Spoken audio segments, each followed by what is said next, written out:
go. We have some buffalo bulls.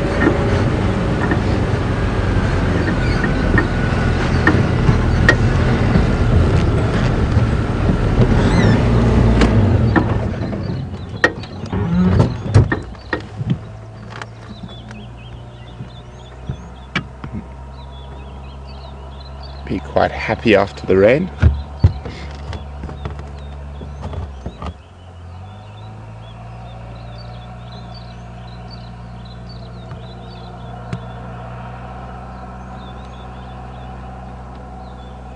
A retired gentleman broken away from the breeding herds now that they can't compete for mating rights with the females, and so they spend their times around water holes and drainage lines where they don't have to move too far between feeding and water.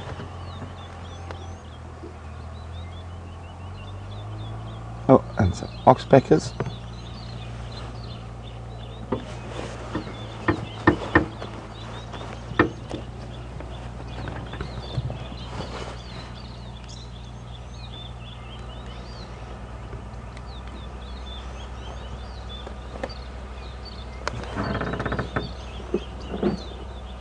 The red-billed oxpecker. We do occasionally see yellow-billed oxpecker. They're a lot more rare in this area. Always an itchy ear, and you often see buffalo bulls do that. They'll hook their horn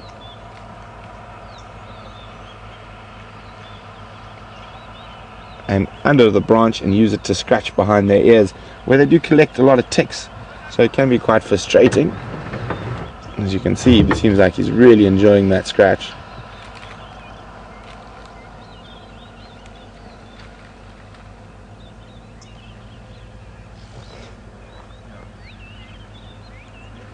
So, I'm sure just trying to get rid of all those ticks behind his ears and behind his horns. And obviously he doesn't have fingers like us, not able to pick or scratch at it, so he's got to make another plan.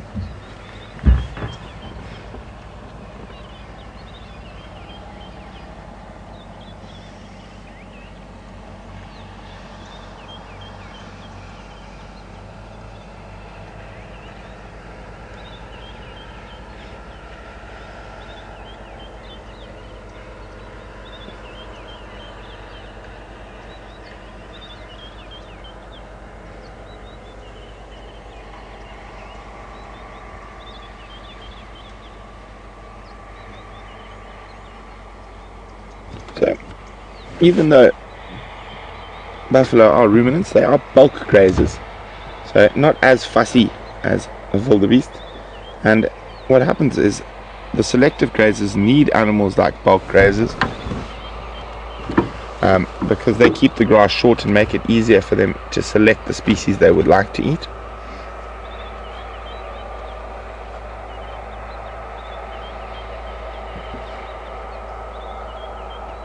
And obviously not so apparent in a small group of buffalo bulls like this, but when you've got 800 to 1,000 buffalo marching through an area and grazing that grass really short, it's very good for your other grazers that come after and will be able to selectively feed.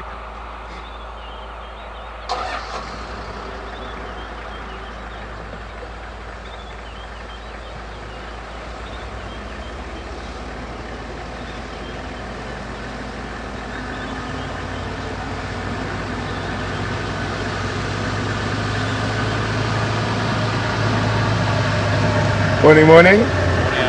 Good, thanks. How's everything your side? There's nothing there. No, lions are all in the north and we've got no leopard on property at the moment.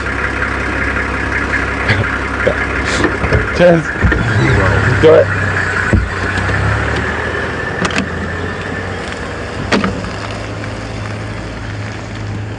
Well, so let's leave these old boys. And I don't know, I'm feeling lucky. I've got a sneaky suspicion. I think I know where Shadow and the people might be hiding. So let's go look in that area.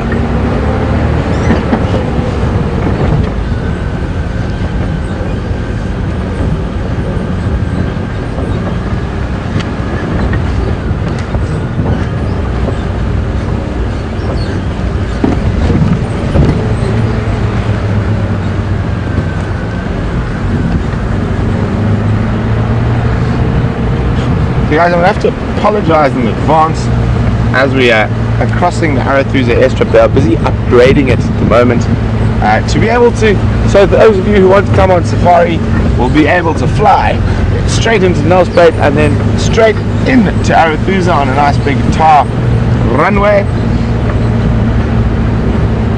So we are going to try move away from a construction site as fast as possible.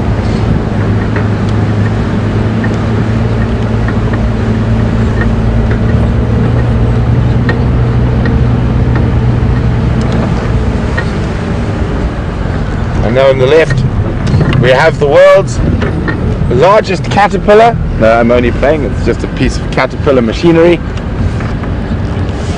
Looks like it's a broken piece of caterpillar machinery that has been taken apart and someone's trying to fix it.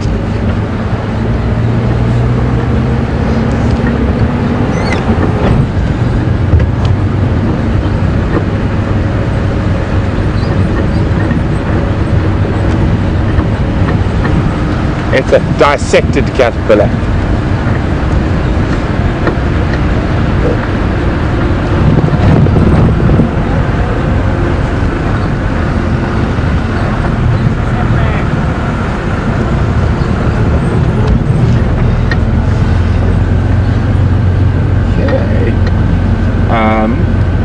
We're going to start heading. I think it's possible.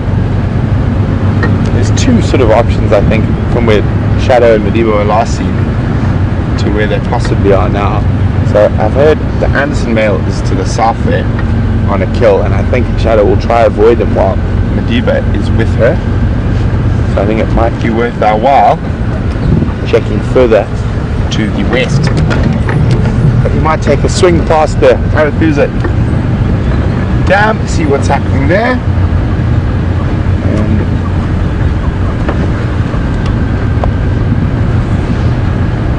See if the hippos, I think the hippos will be quite chilly. It is very chilly this morning and it's taking a while to warm up.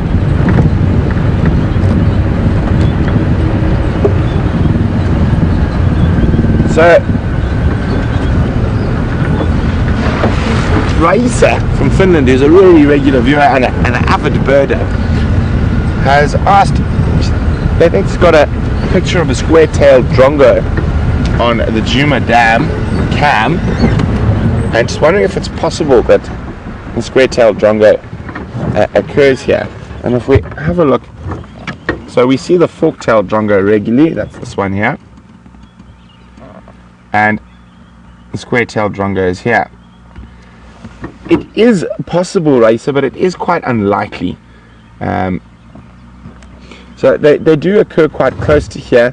I have seen them in the Sabi Sands, but unfortunately they prefer sort of forests and riparian woodlands, so very big mature river woodlands and forests, and generally a much wetter area than we are. Not to say it isn't possible, but it is slightly more improbable. And if you have a look, you see how their distribution here vies away from the area we are, slightly up towards the edge of the mountains, the Drakensberg, where there's a lot more water and a lot more sort of big trees and forests.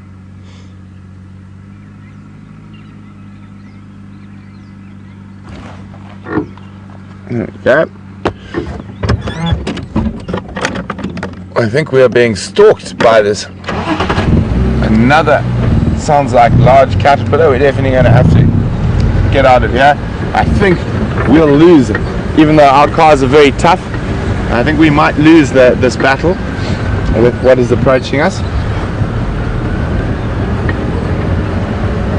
Actually, I don't think, I know we'll lose that battle.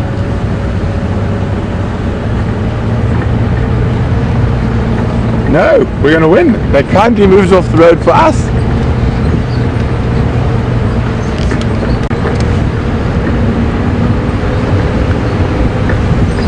Here, carrying a water pipe to make sure the new airstrip doesn't flood. Come on, farm!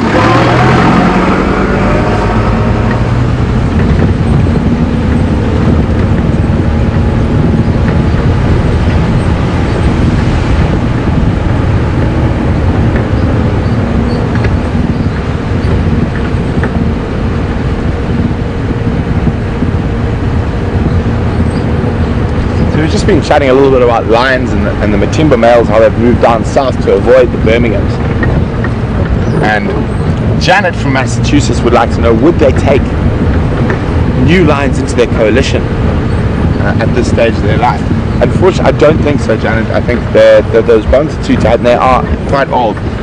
There's no real reason for a young male lion to join two old male lions like that. And they're at the end of their career, and the other lions will be at the beginning of their sort of dominant space. So there's no reason for a young male lion.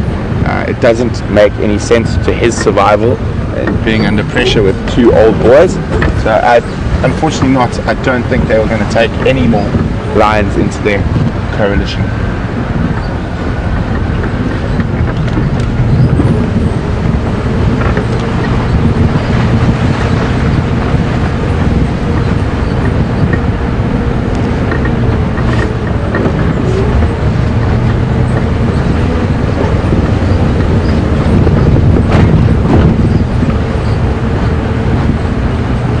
So we're about to approach the Arathusa waterhole now, sneaking between onto the dam wall. About halfway there. We have two very different birds on top of dead trees. Sneak up to this one first.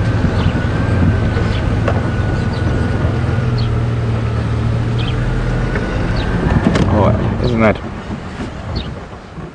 perfect little pose there? And you can see, once we zoom in, and you see as the head turns, very distinct little crest sticking out the back, and a small Aquila eagle or true eagle. And so that little crest out the back is one of the diagnostic identifying features. And I wonder who can tell me what bird this is. And there are recent arrivals from their travels during our winter season, and they are going to nest here while they're here as well. But a lovely bird of prey. And so who can guess or tell me what bird that is, and you can send your answers through to questions@WildEarthTV, or you can use the hashtag SafariLive on Twitter. And now if we swing to the left, please, Jean-Andre. Very different bird.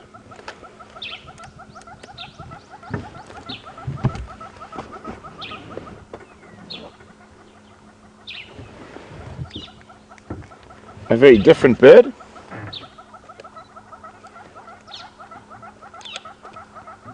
Turns his head there now. You'll see a very distinct beak shape and a very noisy bird.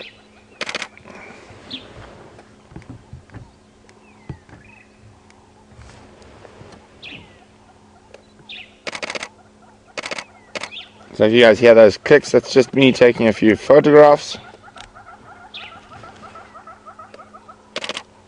And the one on the left there is a Hadida ibis.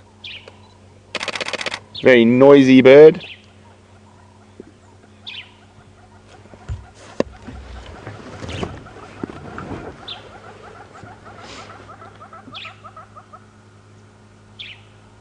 Okay, and we're going to pop onto the dam now, see what else is around. And I'm hoping I gave you quite a few clues about that little eagle we saw there. It is the smallest of the true eagles or Aquila eagles, and as I said, it's a recent arrival as the summer months draw closer.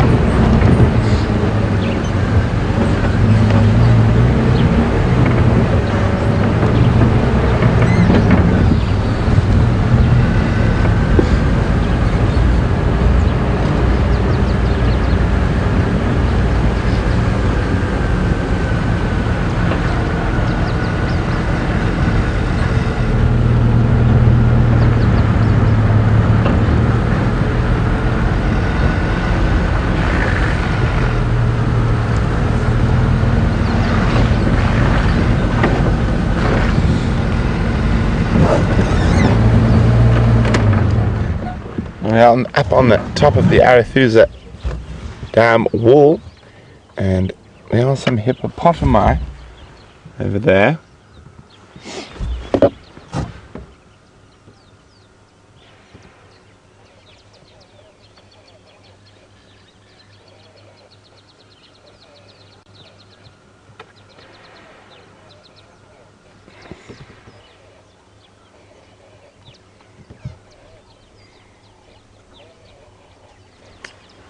We can see some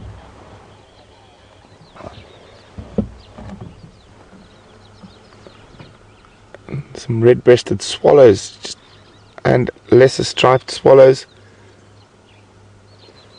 There we go. You can just see them flashing through the screen every now and then. The hippos will be hoping that a bit of grass grows so they don't have to move so far to feed.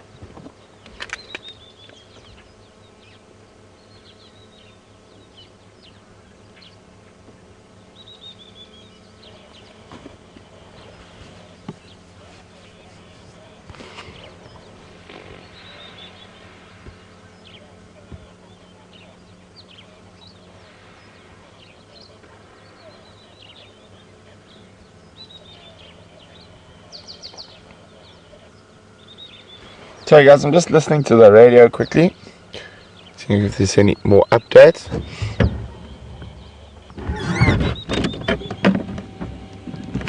Okay, doesn't look like it, and the hippos are just going to wallow there. I'm hoping, I think the last time I heard of Shadow and Madiba being seen was behind us there. I'm hoping they've moved further west.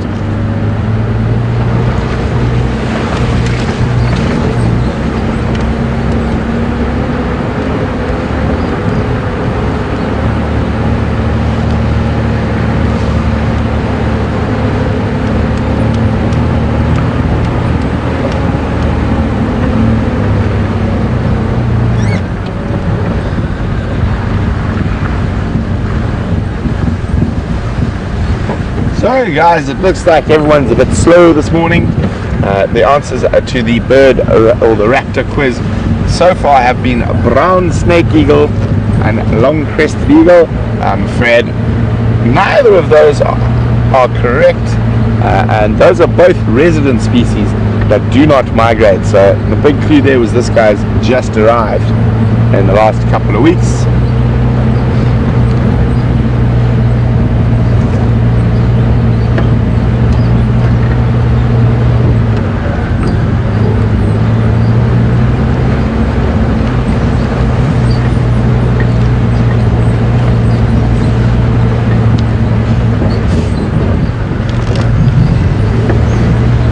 There we go, bit of sunshine finally.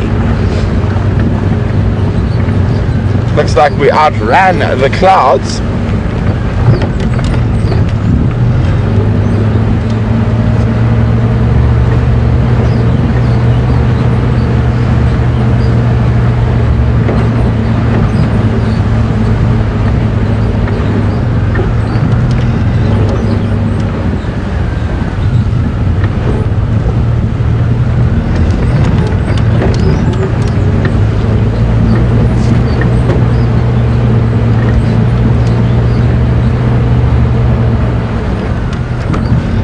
No tracks so far, but we will keep checking. And it does like this area quite a bit towards Red Dam, back towards Impala Plains.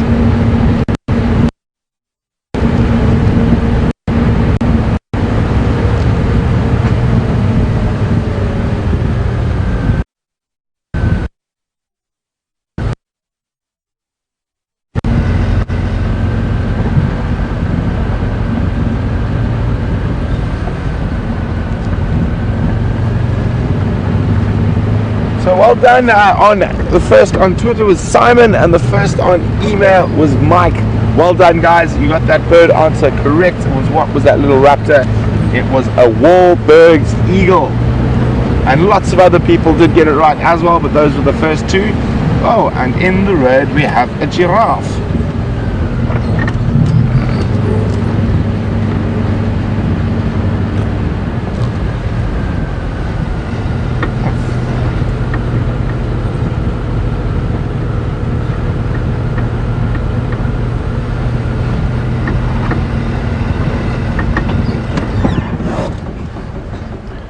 always have a quick look around to see if there's others when there's a single female giraffe.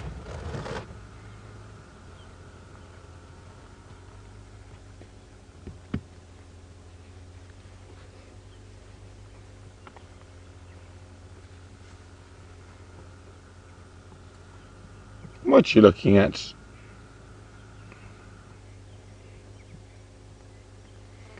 So I know you guys saw the perfect example of this with Scott. Sometimes when a giraffe starts staring intently into the grass, there's a possible leopard or lion or cheetah there. But quite often when they stare like that, they're staring at another giraffe. So move forward a little bit so you can see her face.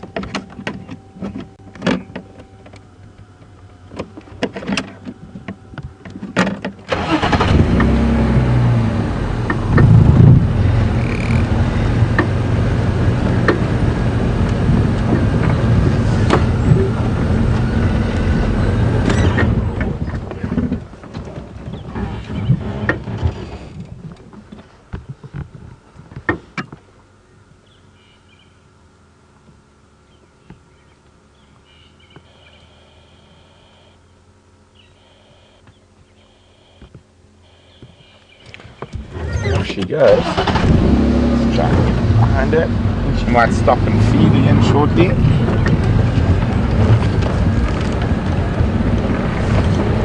Such a lovely morning light. Hello, Geraldine.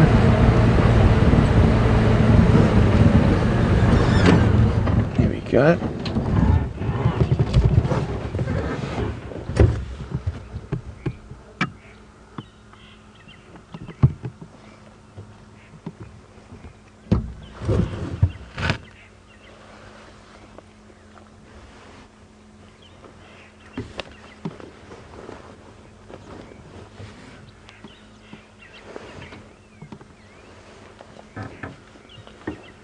She does seem to be interested in something off to the east there. She was looking there when we arrived, so keep an eye on it.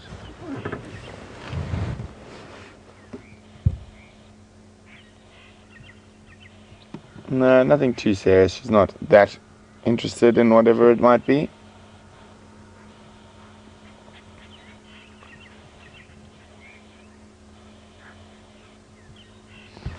So unfortunately, we're not going to go follow her off the road here after this type of rain.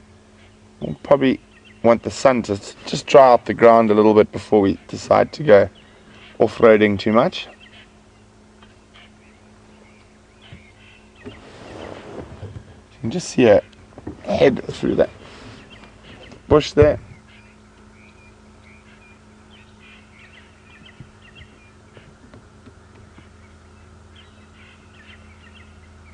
Looks like she's trying to decide which way to go.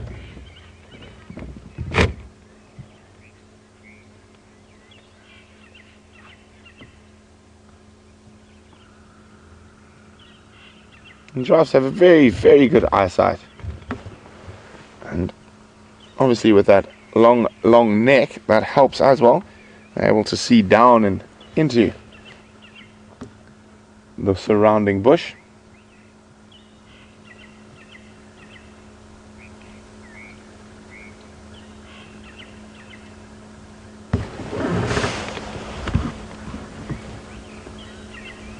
Looking back to the east again.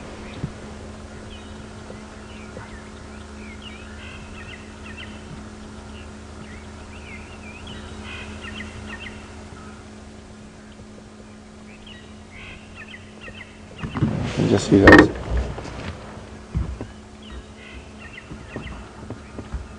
And she moves off with fork-tailed drongos in tow. Yep, there that one goes. Well, enjoy a nice fresh morning. So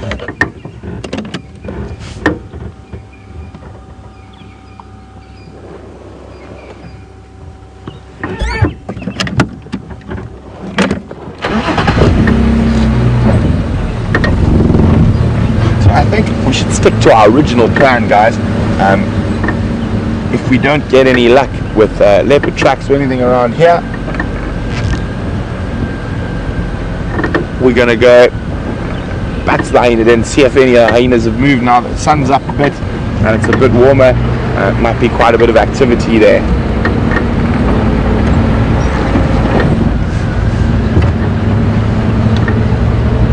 But the wonderful thing about thinking you have a plan in the bush is it can change in 30 seconds.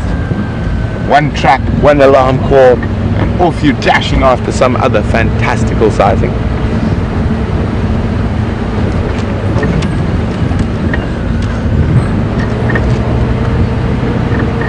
I would actually say, just looking at the roads and the water holes here, I would say Arethusa actually had more rain than we did just across at Djuma, and that happens quite often. I mean, you can see these pans are really full, and these pans haven't a nice sort of area of a runoff or anything, so that's just from the rain around this little area. So I think this side seems to have had a bit more water, a bit more rain than the Djuma side.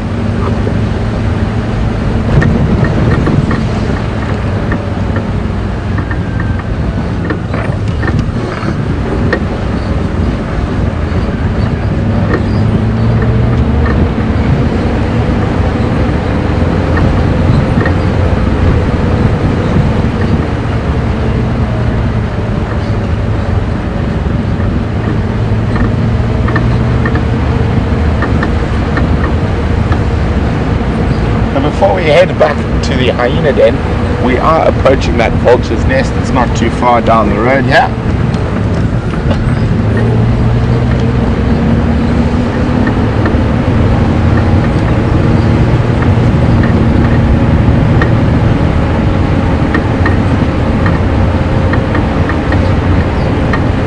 And this sky is becoming a really, really blue, almost very clean blue.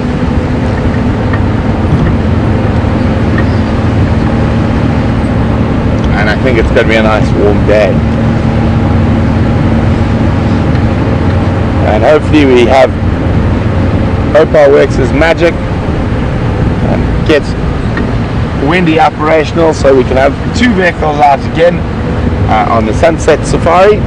I'm sure by the end of this you guys are going to be very tired of listening to me drone on.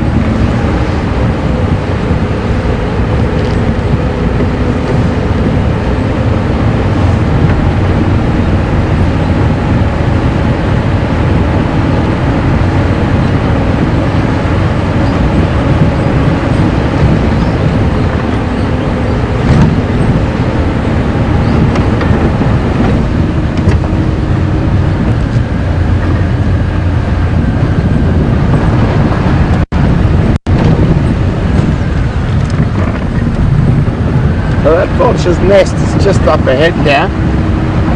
We're going to cross a drainage line at the moment in shortly, so we might experience a little bit of signal breakup, but we'll be through it as soon as possible.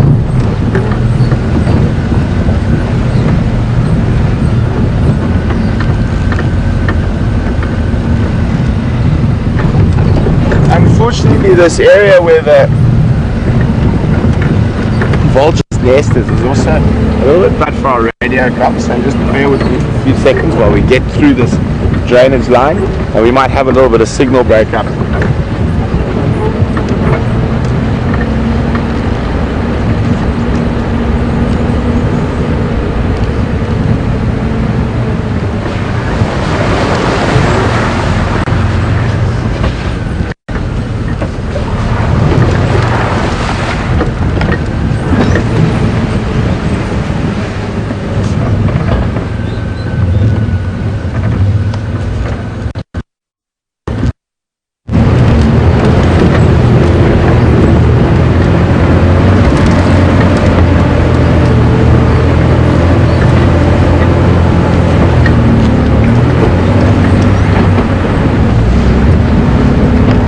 We're through the drainage line. That should be all good now.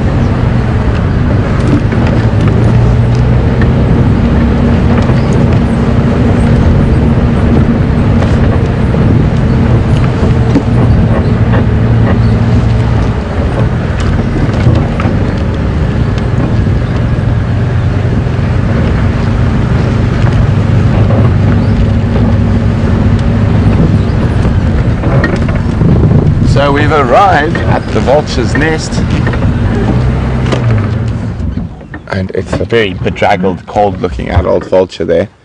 We will move now. Just want to have a quick look. We'll move to the other side where we can actually get a better view of the nest. And isn't that fascinating? There's red-billed buffalo weavers who are making a nest below the vulture's nest.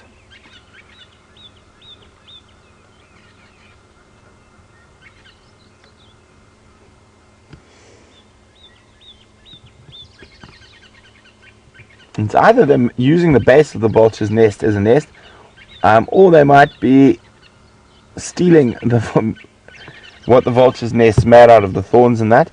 But I mean, it makes sense to, they've already got a nice stick platform to start building on, and to have a vulture as a neighbor who poses you no threat could be quite beneficial. I think the main reason is because the vulture's made a platform. It's nothing to do with safety for them. Trying to get the water out of her ear, and they will add on to that platform because it is a very safe spot from snakes, the top end of that very thorny tree. But we're going to move now. We're going to pop underneath the nest and go to the other side where we can have got views of the baby before.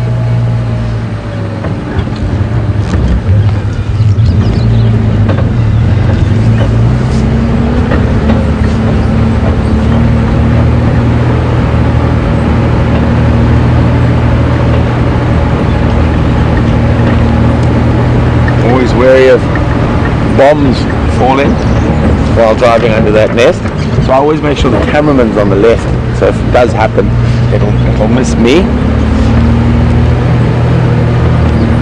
Yeah, we're just going to turn the vehicle now, and I can just see the chick's head popping up there, it looks like.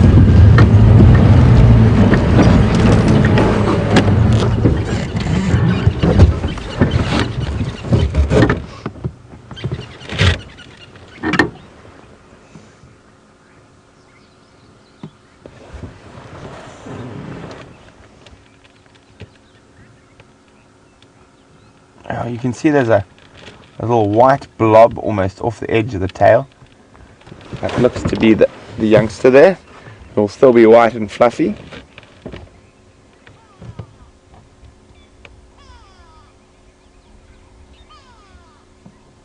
Probably doing exactly the same as the adult, catching some morning sun, trying to dry out. Probably both be quite hungry.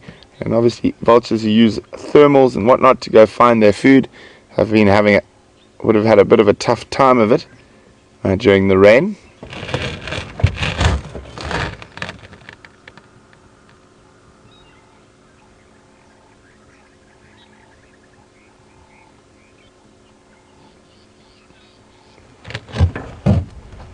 Sorry, I think everyone's just going to be keeping as still as possible, trying to dry out.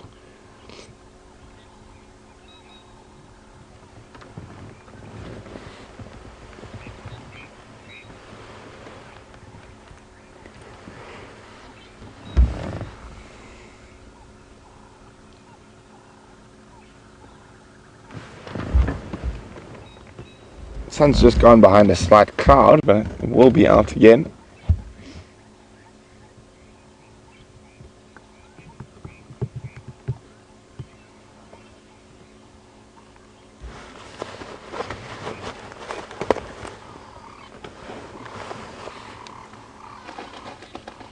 There we go, shake off some of that water.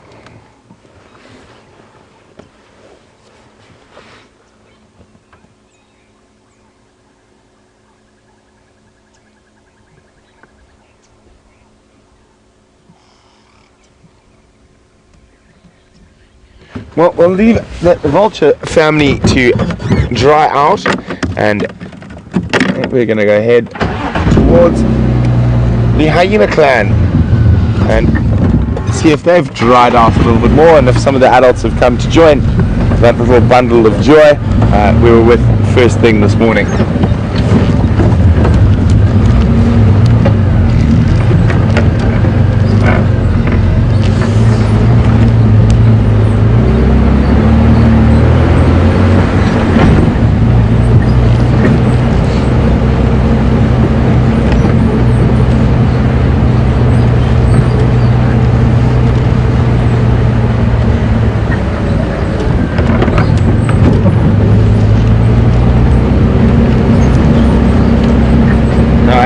ground was so thirsty that a lot of this water has gone straight down.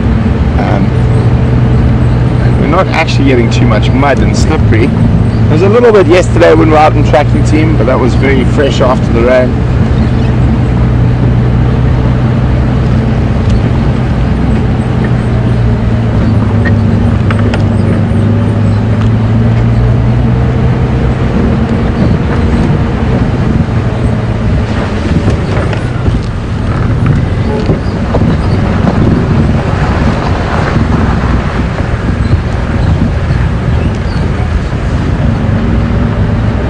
Just saw my first spider hunting wasp of the season. Unfortunately, it just zoomed across.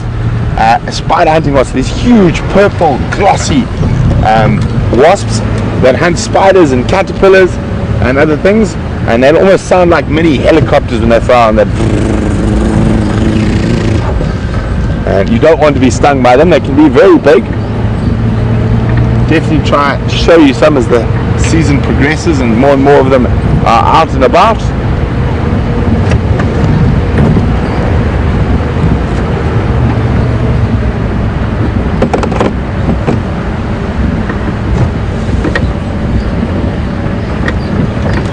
Oh, sunshine, yay, sunshine.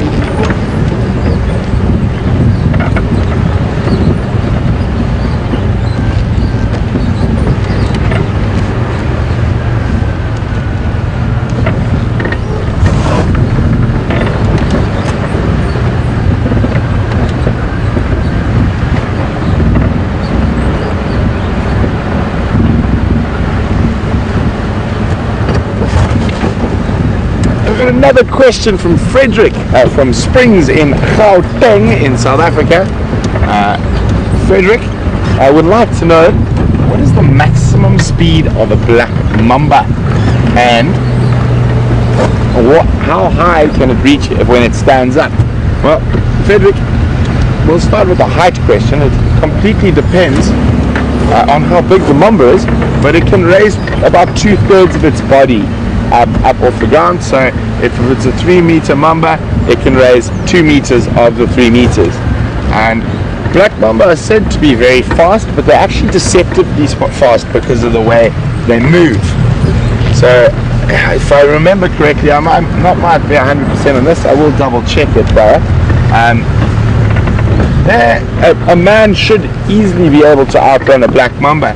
The perception of them being so fast is because of their raised body, because they throw their body forward, so it looks like they're going a lot faster than they are, because you must remember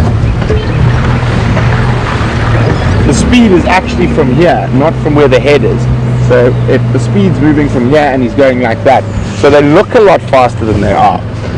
But it is, a man should be able to outrun a black mamba, and it's under 30 kilometers an hour, that's for sure. Probably I'd say probably around the 20s, but I will double check that for you, Frederick.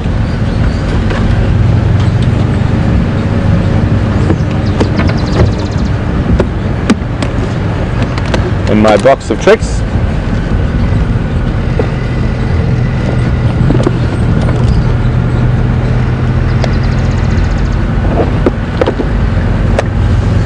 What I'm excited for with a bit more rain is the frogs and the flowers.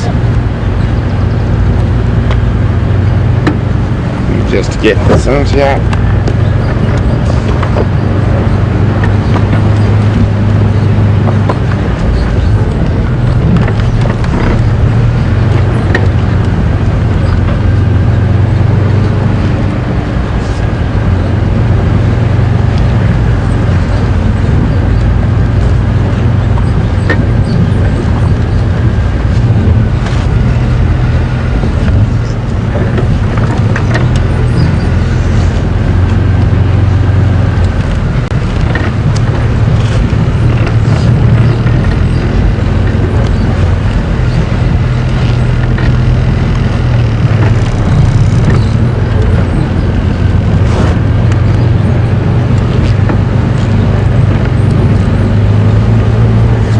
Heading slowly back towards the east, towards Djuma. Frederick, I'm just trying to find this black mamba for you here.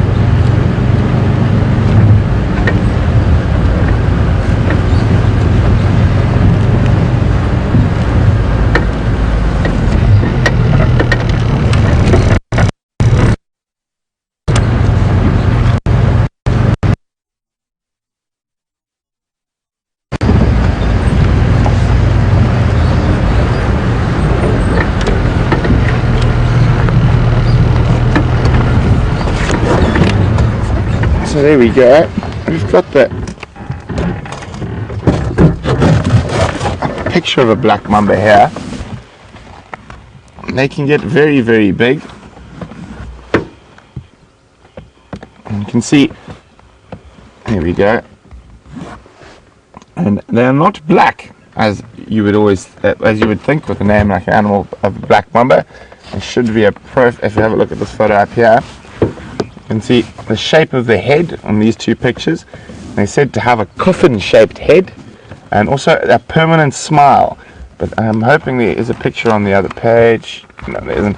So the inside of a black mamba's mouth is actually jet black, and that is where they get their name from. I'm just trying to see if there's any speed on them here. Doesn't look like it.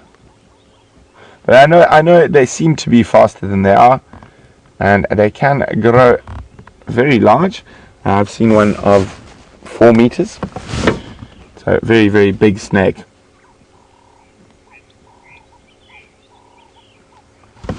Okay, there's the black mamba. If I remember correctly, it is around 20 to 25 kilometers an hour. Don't think much faster than that.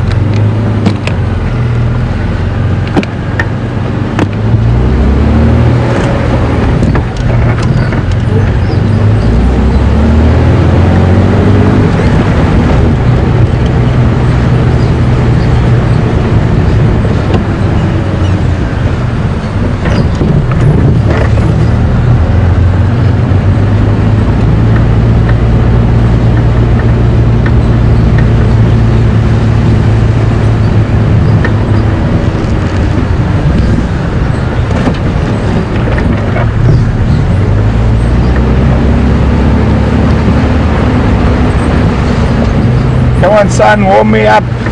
Doesn't seem to be working this morning. Still got my jacket on. But the sun has dissipated a lot of the clouds. It is looking like it's going to be a glorious afternoon and sunset safari.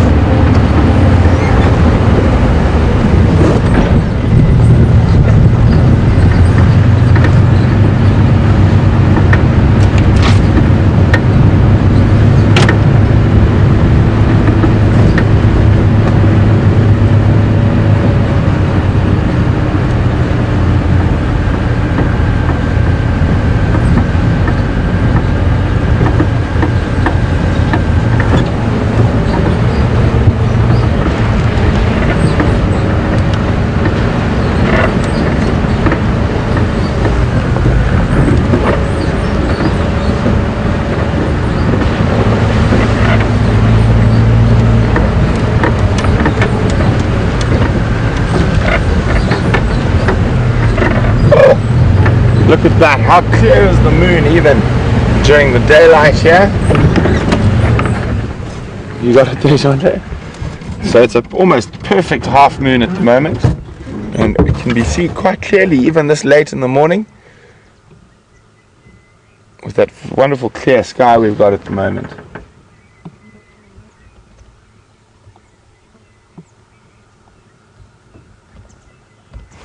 Sure, isn't that incredible? You can almost see the craters on it. And I don't think with the normal dust and whatnot around, we'd never see it that clearly during the day.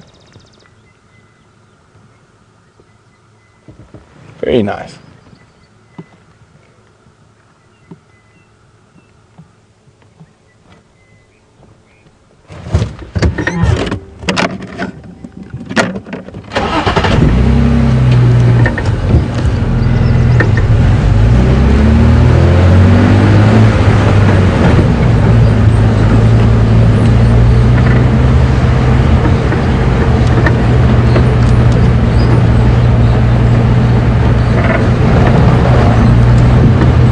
So we are slowly heading back towards Djuma from Arathusa. It seems like it's as quiet here as it was there.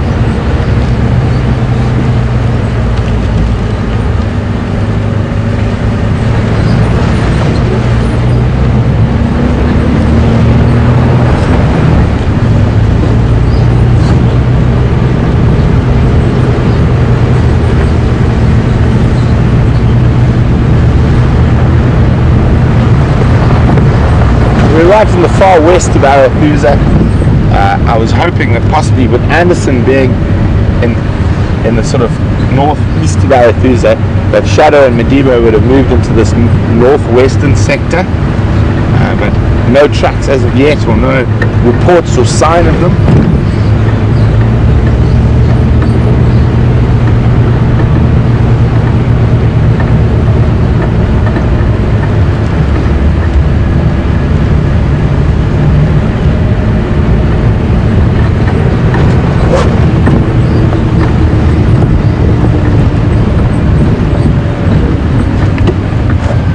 Oh, hold on, big one. Just gonna do a little gander past Red Dam. We have found Shadow and Madiba in that area quite a few times before, so worth going to have a squiz.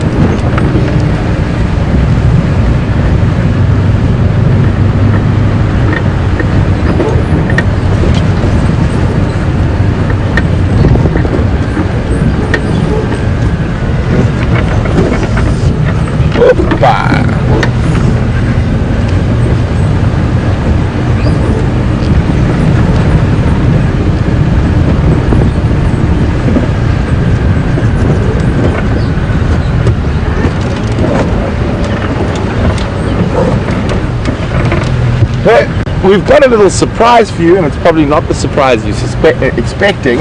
So we're going to cross across to Jamie, who's going to give you a quick update on what they've been up to this morning.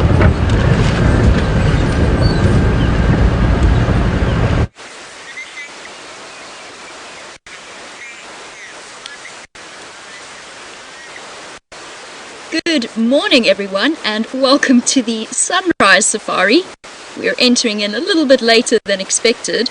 Little Wendy is still down with starting problems, and poor Brent has been out and about all on his own. So we set out to go tracking, and then Scott had the brilliant idea of utilizing our walking backpack. And as you can see, the sun came out beautifully, the rain is gone and past, and we've got our first shongololo, or millipede, of the season. Where are you going, buddy? So this is definitely the first one that I've seen. One of my favorite little things when I was a kid to pick up and play with, and watch the incredible movement of those legs. Moving almost in waves.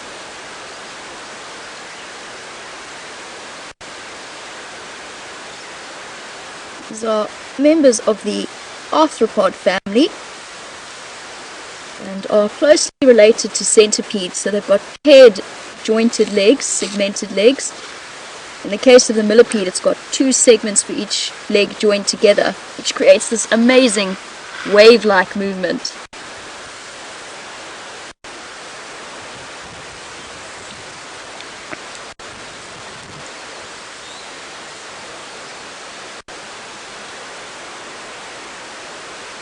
And although they are harmless individuals, they're herbivores and they feed on decaying plant matter, they are actually fairly noxious to eat. They'll definitely be poisonous to you or me, but something like a civet, this would be a perfect snack. And we'll start to see more and more pieces of exoskeleton in the civet trees that we find around the area. Off he goes on his mission. We're sitting out on quarantine clearings.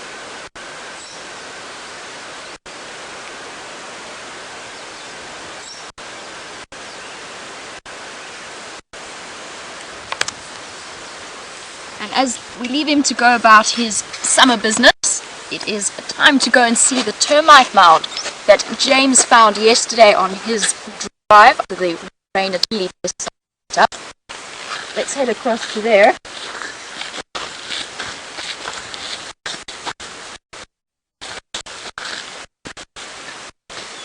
See the tremendous amount of fresh work that's been done.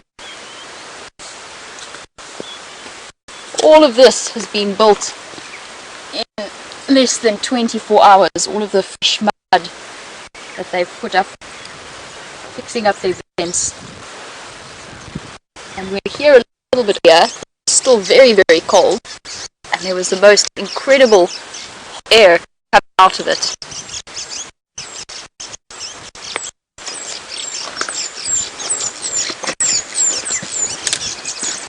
Still got a couple of individuals still in there.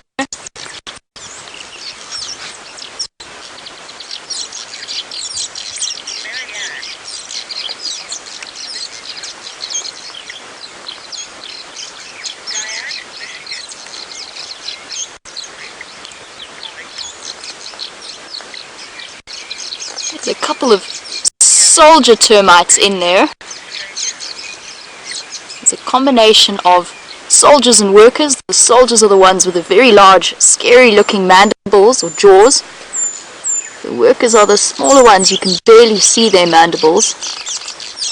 Slightly lighter in color than those soldiers. And those big mandibles will be the termites' first line of defense if something does come to try and feed on their mound. And they're still working away. I think as it gets a little bit hotter, which it will do, it's getting hot very fast, they're going to start moving down into the depths. But they are rebuilding their vent system for the coming summer.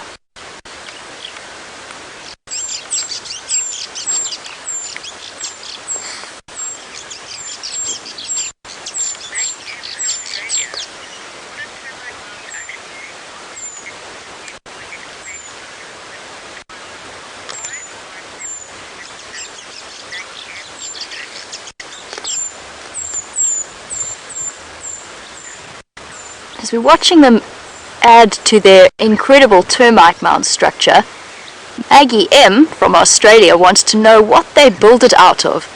And it's a combination of dirt that they've pulled up from under the ground and combined and impacted with their saliva, which makes a very glue-like substance.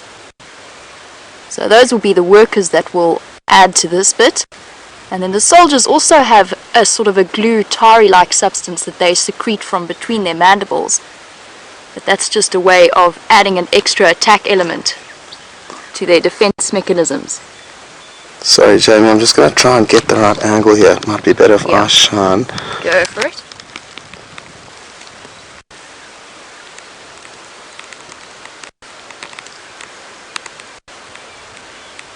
Oh, it's not easy business, this.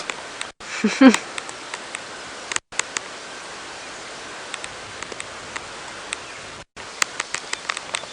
a fly in my ear, James, if you don't mind trying to buzz it away. Thank you. It's right in the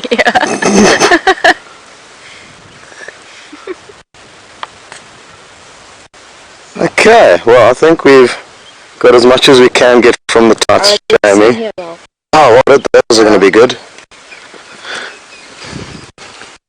My shadow out of the way.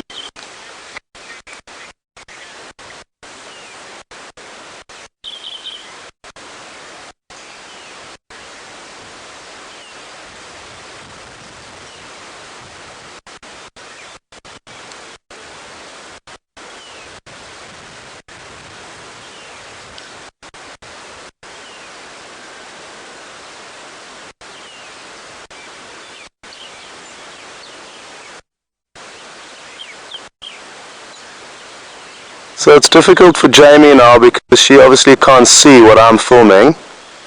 It's Scott on camera, James is on backpack. So it's a 3-man unit today, the walking outfit. And this is a soldier. You can see his massive mandibles that would inflict a very painful bite if he was to latch onto you. Oh, there's another one, awesome! And that one looks like a worker. Oh, I've gone off it. So now you can see the difference between the two. The workers' mandibles, I've lost them now. Oh, there they both are nearly as big.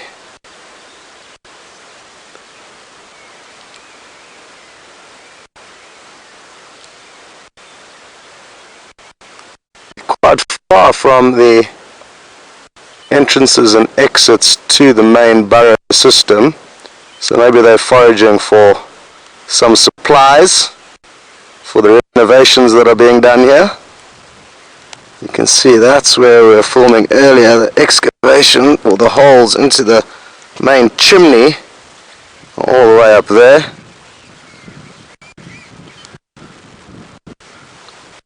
Beautiful. And just to give you a bit of an idea of what the area is like around here, we're in the centre of the quarantine clearings. James, you mustn't move.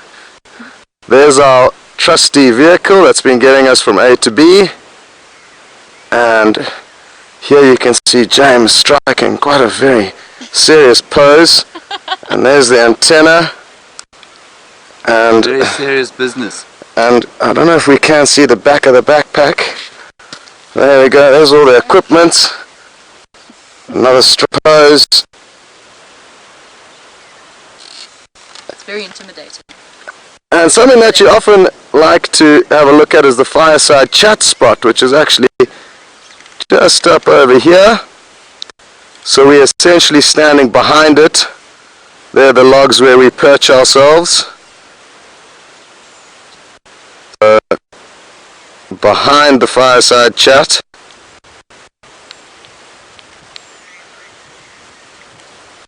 Good. Well, we are told that Brent is ready to receive you, so we are going to say goodbye and it's been fun. Yeah, and try and find something else interesting to show you guys a little bit later. Cool. Goodbye from the pack mule.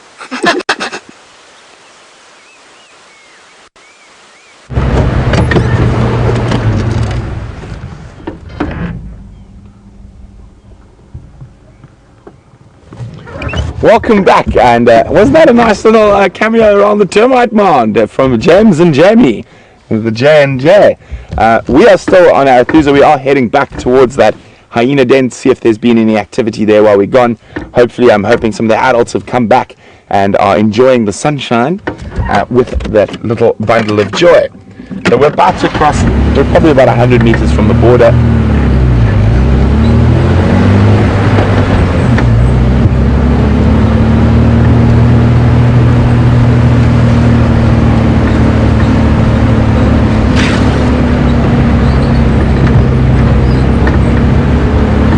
Unfortunately, no sign of Shadow and Madiba, and quite sure they're probably sitting happy with a kill somewhere in one of these blocks, and obviously it'd be very difficult to find tracks of them if they're not moving around.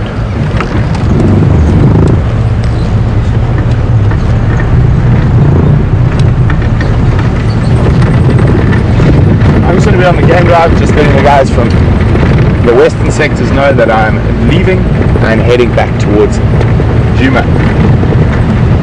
Stations crossing back to the north. Thank you very much.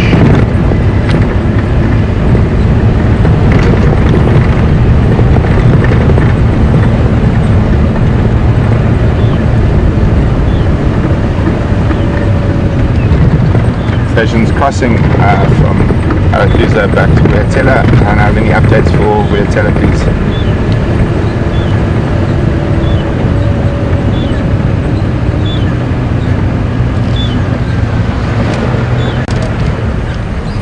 Nothing on Safari, but there's Anderson Mail on Shirley's with through the terminalias or silver cluster leaves.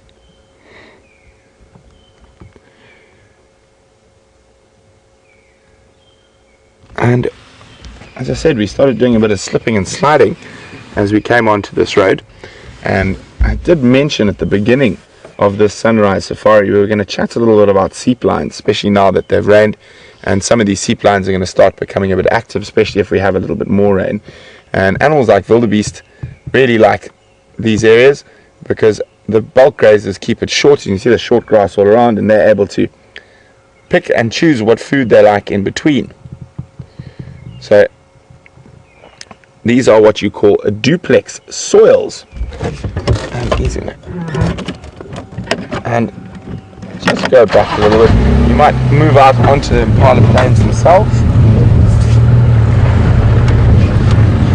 And what a duplex soil is, it's a very important soil type. And so obviously we have lots of quite sandy soils here, and we have lots of quite very clayey soils here down towards the drainage lines. So let's see if this wildy pops out. I'm just going to stand by here and I'll tell you a little bit more about the soils. And it's a perfect spot to do the soils because we're having a look. We're on an obvious seep line here, and you can tell that from the trees. So silver cluster leaves, they're like sandy soils, and you find them on these seep lines. And as he stopped now, so a duplex soil, what it is, it's sand on clay.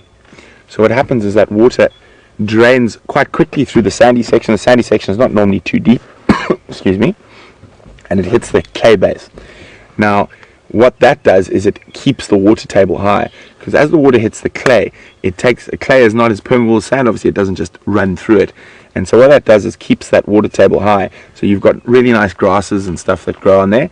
And also, it runs down towards the drainage line to where the clay will come out. So it's the natural movement of water under the ground. And what this does is keep the grasses and whatnot in this area very nice and fresh. And so you do find a lot of animals on them. And a really, really important parts of the bush in terms of animals to feed and from grass species and grass species diversity. So you can find quite a lot of different animals feeding in these areas. And he doesn't look like he's playing ball. He's changed his direction. He's having a scratch. Let's just move forward. So on these duplex soils, you have to be quite careful because, as I said, sometimes the sand layer is not very deep. And if you crack through that sand layer and go into wet clay, we'll just sink. And we'll be very stuck. And we'll have to be very embarrassed and either call for help. And let's have a look. He's having a nice scratch. How's that? There, Jean-Jacques.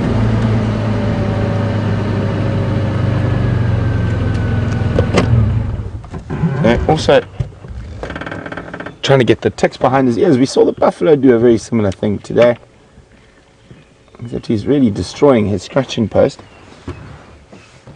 And there he's actually rubbing his pre-orbital glands, his scent marking glands on there as well. So that poor little terminalia is serving dual purpose. One, as a good way to scratch the ticks, and also when we see him use that frontal part of his face, he's marking territory. Yes, you. Don't look so surprised.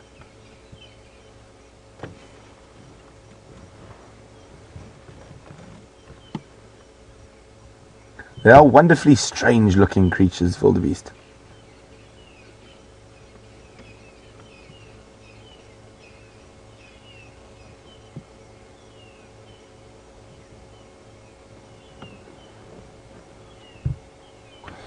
And off he disappears into the thickets, and we're going to continue on.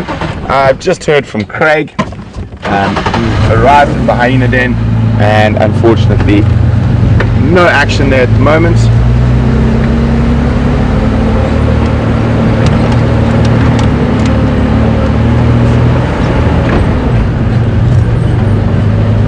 So I'm hoping as we move along these duplex soils, we might find some more of the grazing species out.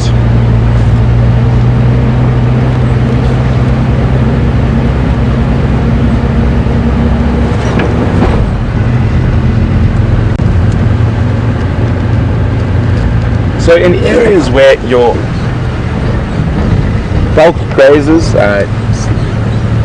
specifically buffalo and rhino and elephants, have been removed, the water table in these areas actually suffers, and so does the quality of the grass in the bush, because what happens is these little terminalias like we were looking at where the wildebeest was have no elephants feeding on them or pushing them over, etc. So they tend to take over, and obviously trees suck up a lot of water, so it removes the water from the ground, and it creates sort of bush encroachment. So the bush will become quite thick, and you won't have these lovely open areas like we're driving through at the moment. So a lot of people see certain feeding types, especially with elephants, like it's damage to the bush. It's not. They're very important sort of gardeners in the bush, and they keep certain areas open, and like this area we're looking at here wouldn't be nearly as open if we removed elephants from the system. We would break down the terminalias and stop them encroaching on these duplex soils.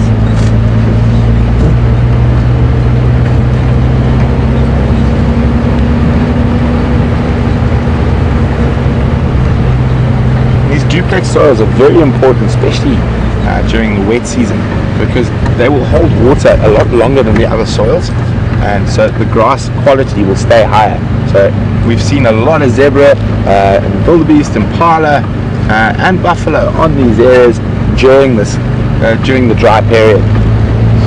And we will also get concentrations of game now as it starts getting wetter, as the new grass sprouts up on these soils, so they'll be very nice and high in mineral content. So a very good area to look for animals.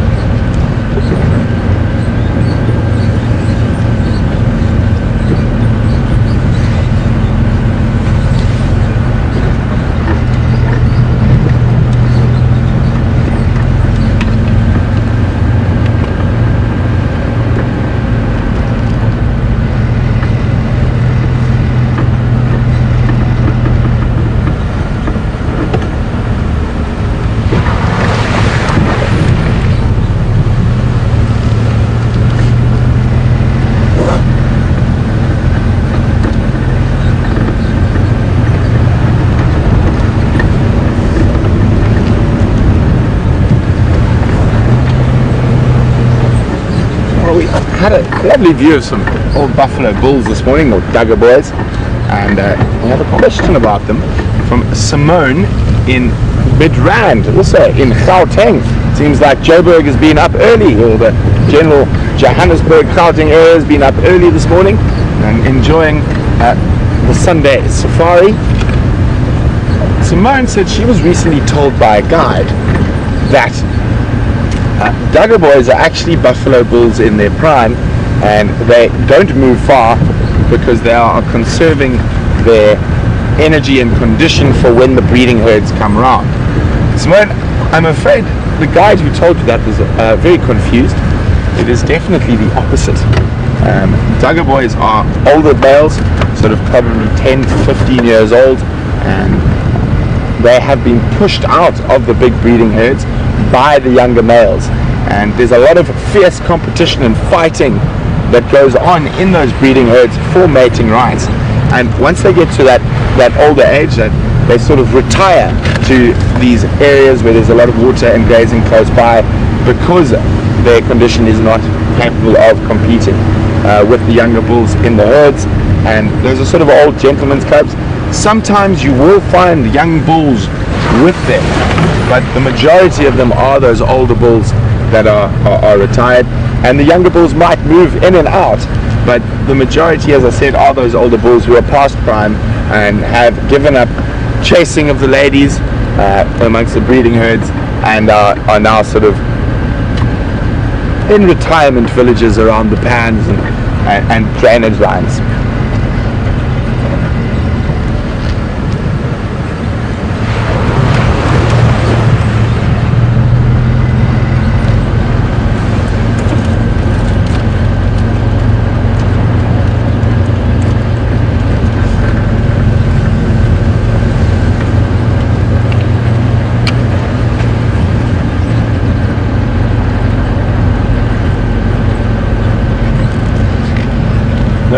We've just had that lovely view of that lone wildebeest bull, and Clay on Twitter, hi Clay, is wondering how do they defend themselves against lion and leopard. Well, Clay, most adult wildebeest fall well out of the realms of your average leopard, and not to say they won't take an adult wildebeest, but it's very, very unusual. They will take juveniles, and young baby wildebeests are actually quite a popular choice with leopards. And with lions, well, all wildebeest fall within the lion's sphere of interest, so to speak. And how they defend themselves is by vigilance, is their best option. I have seen a wildebeest chase a female leopard before in a herd when she was trying to grab some youngsters, but that is unusual. But they can physically defend themselves like that, but mostly they'll rely on vigilance and speed to get away from predators.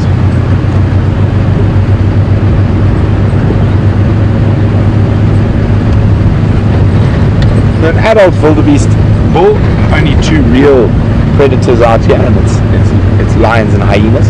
Hyenas will use a very different tactic. They will wear them down, run them down with their incredible stamina, and sort of take chunks out of them as they do it, and they will slowly bleed to death and lose, or not bleed to death, they will lose strength from loss of blood, and once they are too tired, then the hyenas will descend. So we're going to go have a look on quarantine. I'm quite sure there's hopefully some general game out there.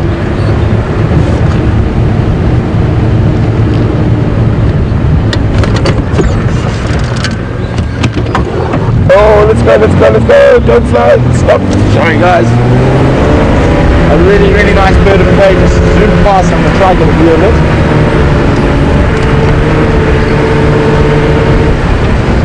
Looked like landed somewhere on Aubrey's Road. A little gabber goshawk. And it looked like it had something in its talons.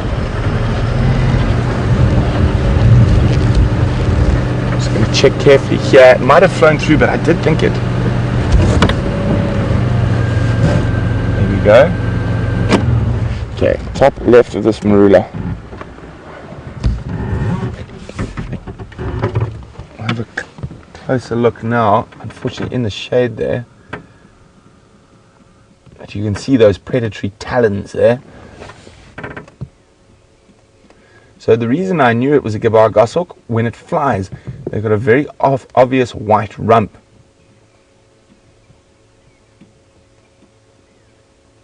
And it doesn't look like it's got anything in its talons at the moment. I was very lucky he didn't keep flying, so it did look like he was going to land.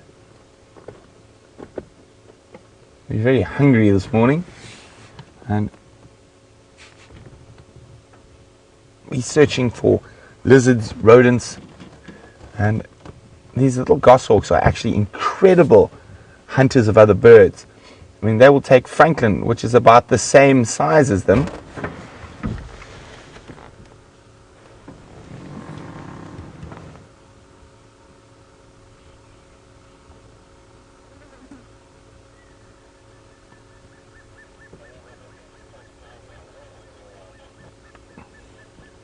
so he's sitting there a little bit below the top of the canopy, so it gives him a little bit of shelter and protection from other birds and animals viewing.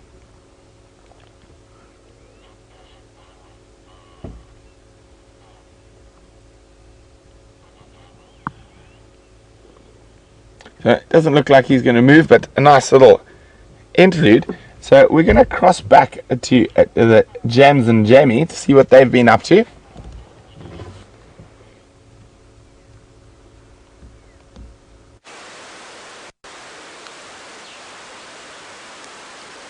Welcome back everyone, and look at how cool this tiny little skink is. I'm not too sure of exactly what type of skink it is. The name Sandoval's skink comes to mind, but I could be way off. It's tiny and probably fully grown, only as long as my forefinger, so it's not the biggest of lizards. But the great thing about the camera we're using is it's got this punch zoom, and we are getting you some great close-up views of it. Look at it looking straight at us now, and it understandably is thoroughly enjoying this morning sunshine after almost 48 hours of cold, rainy, overcast weather. The reptiles, which are all cold-blooded, are basking in the sunshine, regaining strength and energy. we've got some really cool little spiders here as well. Have a look here, Scott. Oh, no ways, Jamie. It looks like some jumping And spiders. they're also enjoying the sun. So we're going to take you away from the lizard, who's perched in a broken down marula tree. And this gives you a perspective of just how small it is. And now, I just push one button here. There we go, sorry about that. And I'm going to try my best to get you close-up views of these jumping spiders. There seem to be a few of them hopping around here. There's at least 3. I think I saw a 4th as well. Oh, out of focus. Come on, fix yourself, camera. There we go, look at that. Now, I'm going to try and stay on it for a while because you'll be amazed at how far they can jump from a sit still.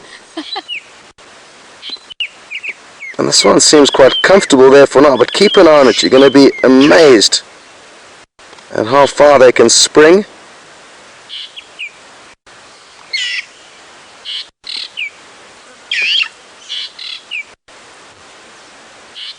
That wasn't the best example. But isn't it wonderful how many tiny critters are about, and that's why we are really trying our best to get this walking camera up and running. There, he's showing off a bit better now. Because there are so many interesting things to look at that are difficult for us to show you from the vehicle. It's actually really amazing to watch how far they can hop. And there's also something else that I've just spotted. Where's that, Jamie? Continuing our conversation on the subject of the millipede, we've got a little bit of an exoskeleton here. Oh, nice. We're talking about looking for... It's incredible how if you just sit in one spot for a long enough period of time, you can find interesting artifacts that you would naturally just overlook. Sorry about the shaky performance here, but we are trying our best. My shadow is getting in the way. There you go. You can actually see the rings and the segments of the body. And like Jamie said earlier, there are not many animals that will feed on millipedes because they are toxic. But the civet is one animal that can feed on them, as well as scorpions feed on them a lot. And this is often the remains you see outside of a scorpion's burrow, the exoskeleton of these millipedes.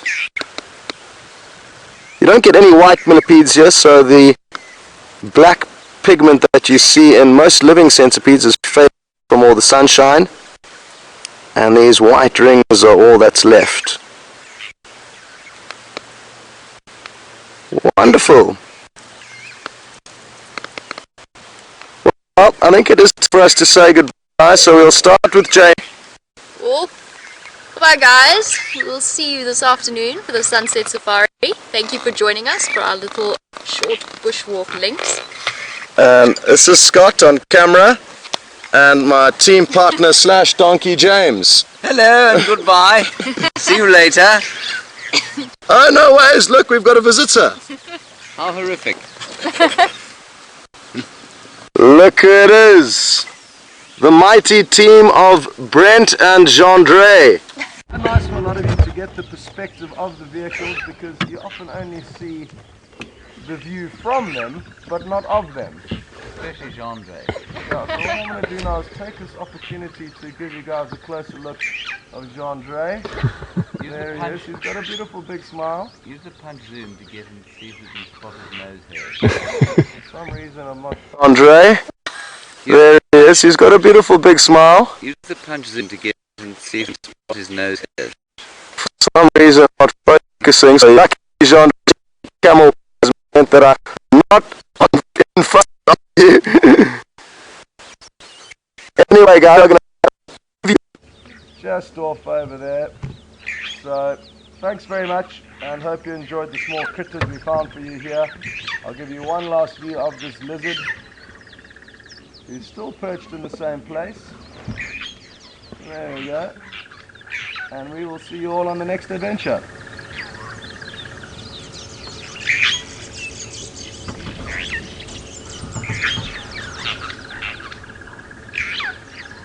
Oh, on this one again. We're not sure who's live at the moment, but if we are, there's the strangest herd of animals we've seen all day. It's actually the largest group of animals we've seen all day. It has been quite quiet out there. And as you can see, they like to play in the dirt. So hopefully we can see some of their natural behavior. So there we go. There's some natural behavior. They're rubbing. It's very strange animals. Sometimes we find them rolling in mud.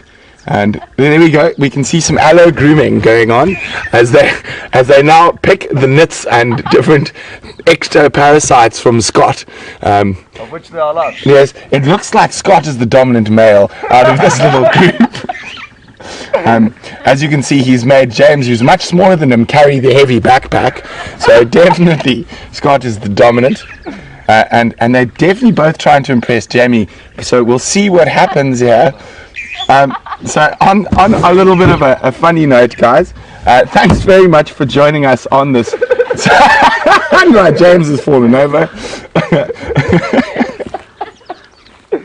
As you can see how heavy the backpack is. There we go. He's managed to survive, and we will let them meander off back to find some food. Bye bye, everyone. Cheers, guys. Bye bye.